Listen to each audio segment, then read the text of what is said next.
हम गुंजन चौधरी मैथिली गुंजन चैनल पर समस्त मिथिलावासी के प्रणाम करै छी। आई हम एकटा कृष्ण जी के भजन लऽ कऽ उपस्थित छी। एहि गीत के रचना केने छथिन आदरणीय मणिकांत झा जी। भादवक आन्हरिया में जेलक कोठरिया में जनमी गेला भगवान देवे की माता क दिया मान देवे की माता क दिया मान।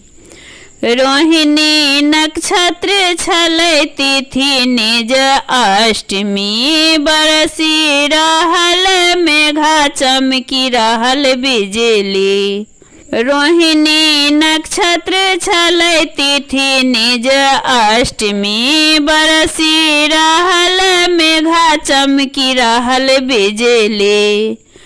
कंसक ओगरिया में राति दोपहरिया में जनमी गेला भगवान देवे की माता क दिया मान देवे की माता क दिया मान।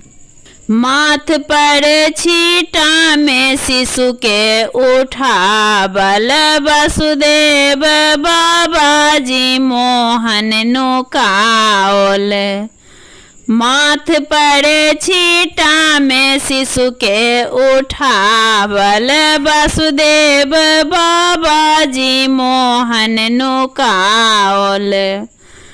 यमुना किनारिया में पानी भरल नदिया में कै गेला प्रस्थान देवे की माता क दिया मान देवे की माता क दिया मान। नंदक घर चली अला यदु नंदन लागी रहल टीका में रोड़ी अचंदन। नंदक घर चली अला यदु नंदन लागी रहल टीका में रोड़ी अचंदन। जसोदा दुआरिया में मणिकांत नजरिया में सोहर के भरहल गान देवे की माता क दिया मान देवे की माता क दिया मान।